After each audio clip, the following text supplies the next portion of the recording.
Praise the lord. ఫిబ్రవరి 16 తేదీ 2025. ఈరోజు దేవుని వాగ్దానము.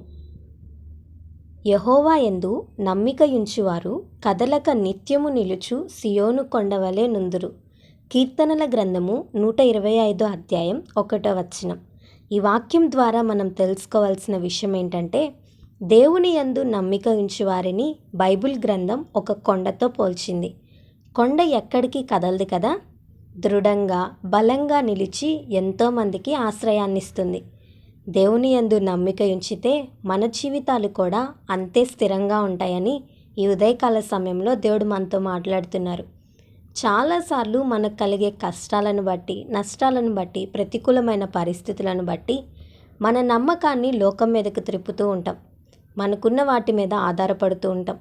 కానీ బైబిల్ ఏం చెప్తుందంటే, మనకి ఎన్ని ఉన్నా కానీ మన నమ్మకం దేవుని మీద ఉంచితే మనం ఎప్పటికీ కదలమని చెప్తుంది. ఈరోజు ఈ వాక్యం వింటున్న నిన్ను ఎవరైనా అన్యాయంగా బెదిరిస్తున్నారా?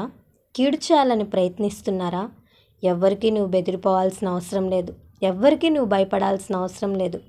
దేవుని మీద నమ్మిక ఉంచు. నీకు ఏ కీడు రాదు. నీవు కదల్చబడవు, స్థిరంగా ఉంటావు. కొండ వలె స్థిరంగా ఉండి ఎందరికో ఆశ్రయంగా ఉంటావు. కాబట్టి ఎవ్వరిని నమ్ముకొనక దేవుని మాత్రమే నమ్మి దేవుని యందు విశ్వాసం ఉంచి జీవించు. అట్టి కృప దేవుడు మనందరికీ దయచేయునుగాక. ఆమేన్.